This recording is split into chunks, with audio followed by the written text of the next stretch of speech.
Now, calculus is the study of continuous change of related variables. But firstly, let's look at what differentiation is.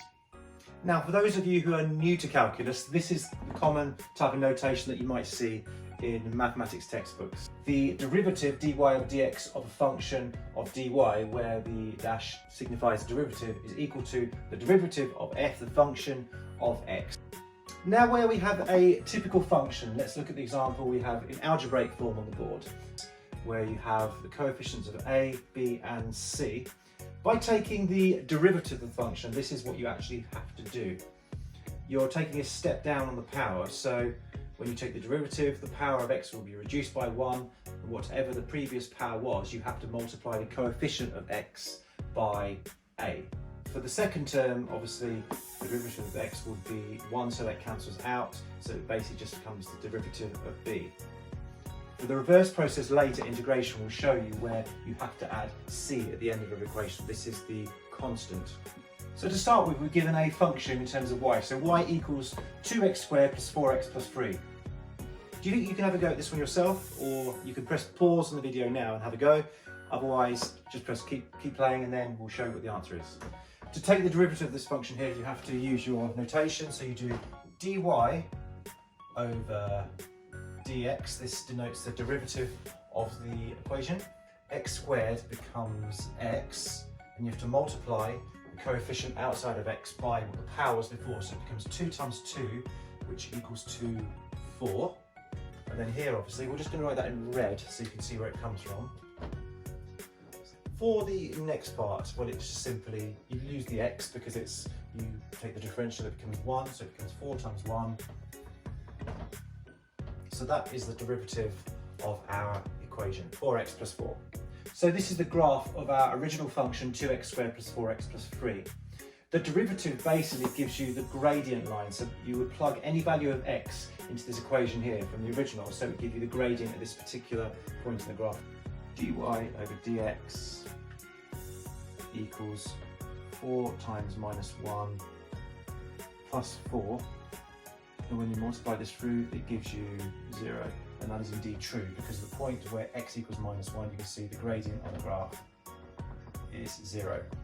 In fact, this is the gradient line, so as I say, you could plug any value in, for example here, where the value of x would be equal to 0. Just do a little line here, just to illustrate that's where the gradient would be.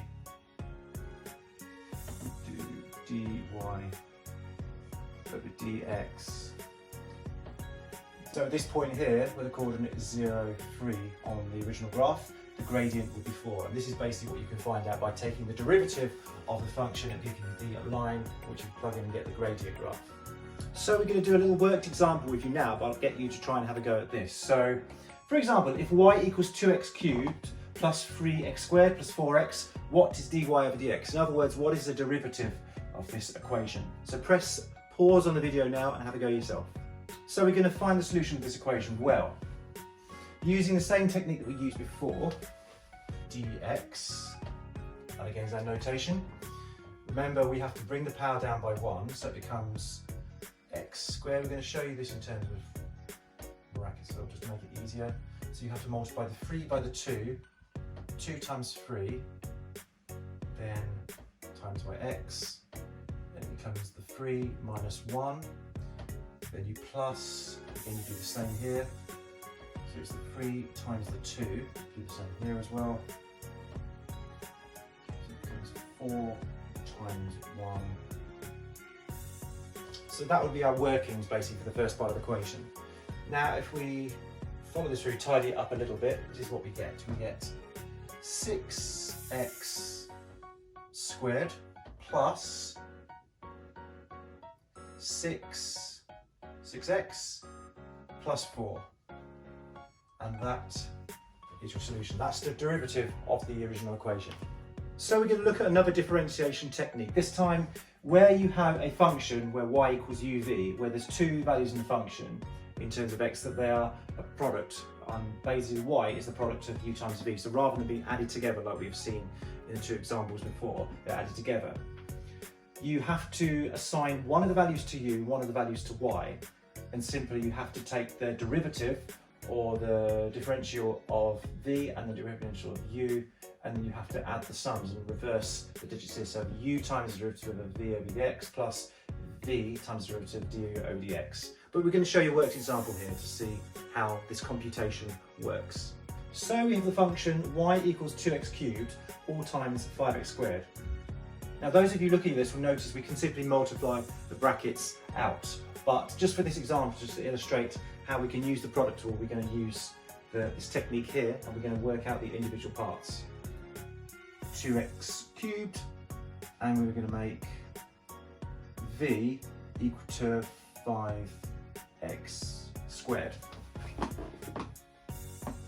We're going to take the derivative of u and the derivative of v, du over dx, the derivative of u in terms of x will just give you 6x squared. So dy over dx, by adding these values in, gives you, now the value of u is 2x cubed. We have to multiply this by the derivative d over dx, which equals 10x squared. Might be able to just get it all in. Times the derivative of du over dx, which is 6x squared. So 20x to the power of 4, 30x also to the power of 4, which is our solution. So in calculus, essentially, integration is the reverse process of differentiation. And what we'll be looking at here is a function where y equals a times x to the power of n. Essentially the graph of a function, which would in this case be the graph of y equals a x to the power of n. When you take the integral of the graph, the resultant graph for the integral function would give you the area under the curve between two given points, which will be denoted by the two values here if we have a definite integral. So we have an example. We have to integrate the function y equals 2x squared plus 3x.